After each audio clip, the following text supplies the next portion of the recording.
And నేనేదో ఇర్రెస్పాన్సిబుల్గా థియేటర్కి వెళ్ళిపోయాను, పర్మిషన్ లేకుండా వెళ్ళిపోయాను అనేది అబ్సల్యూట్లీ ఫాల్స్ ఇన్ఫర్మేషన్. అలాంటిది ఏమీ లేదు. థియేటర్ వాళ్ళు పర్మిషన్ సార్ట్అవుట్ చేసుకున్నారని చెప్పి మేము అక్కడికి వెళ్ళాం. అక్కడికి వెళ్తే పోలీసులే క్లియర్ చేస్తున్నారు అక్కడ. So it is understood that everything is sorted. నేను వాళ్ళ డైరెక్షన్లోనే వెళ్తున్నాను. అండ్ ఏంటి ఒకవేళ నిజంగా పర్మిషన్ లేకపోయి ఉంటే చాలాసార్లు వాళ్ళు చెప్తారు, సార్ మీ పర్మిషన్ లేదంటే మేము రెండింటితో వెళ్ళిపోతాం. వాళ్ళే క్లియర్ చేసి ముందుకు రమ్మంటూ ఉంటే పర్మిషన్ ఉందనుకునే కదా మేము ముందుకు వెళ్తూ ఉంటాం in that flow of things. So నేను ఆ మైండ్ స్పేస్లోనే ఉన్నాను. And sir first of all చాలా బాధ అనిపిస్తుంది సార్. గత 15 రోజుల నుంచి ఈ సంఘటన నా చేతుల లేదు. పాప మాకు శాంతి కలగాలని వాళ్ళ కుటుంబానికి ఒక ప్రాణాన్ని కాపాడలేకని ఒక బాధ నాకు ఒక 15 రోజుల నుంచి ఇదే అవుతుంది సార్. ఎందుకంటే నా చేతుల్నే చాలా ట్రై చేసిన సార్. చాలాసేపు తనలైనా నేను మా మౌనిక ఎస్ఐ అసలు చెప్పలేని ఇది సార్. 15 రోజుల నుంచి నా మదిలో మెలుతూ ఉంది.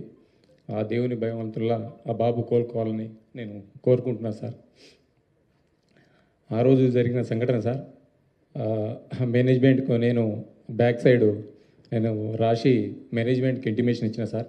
నాకు వాళ్ళ అల్లు అర్జున్ టీం నుంచి మనకు ఎలాంటి ఇంటిమేషన్ లేదు సార్. మా ఓన్లీ మేనేజ్మెంట్ నుంచి విజిట్ అనేది ఉంది సార్. ఆ విజిట్కి నేను మా సీనియర్ ఆఫీసర్తో మాట్లాడి నేను చూసి ఆ 2 థియేటర్లు ఒకటే ప్లేస్లో ఉండడం సార్. ఆ ప్లేస్లో ఉండడం 2 థియేటర్లకు ఒకటే ఎంట్రీ ఒకటే ఎగ్జిట్ సార్.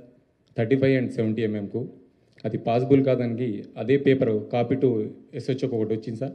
దాని బ్యాక్ సైడ్ నేనే నా స్వయాన రైట్ ముందు రాసి మేనేజ్మెంట్కి వెళ్ళిన సార్. వాళ్ళ అల్లు అర్జున్ టీంకు కాంటాక్ట్ మాకు లేదు సార్. సో మేనేజ్మెంట్ వాళ్ళకి ఇంటిమేషన్ చేయాలి సార్ అది. సో ఇంకోటి సార్, బిఫోర్ 2 hours నుంచి నేను స్ట్రగుల్ చేస్తున్నా. మీడియా మిత్రులందరూ ఉన్నారు, చాలామంది దాదాపు 100 మంది ప్రెస్సులు ఉన్నారు. 2 hours నుంచి మేము మా SI Mounika lady officer so ఎంతోగానో ట్రై చేస్తున్నాం క్రౌడ్ ఫుల్ కంట్రోల్ చేయడానికి. సో మేనేజ్మెంట్ మా ఎదురుగానే ఆ గ్రిల్ గిట్స్ ఇరగడము, నేను పడిపోవడం దేవుని వల్ల అది భగవంతుని ఈ రోజులు ఉన్నామంటే అది ఎవరున్నాం. కానీ ఫస్ట్ ఆఫ్ ఆల్ నేనే పోతాను అనుకున్నా సార్. ఆ సిచ్యుయేషన్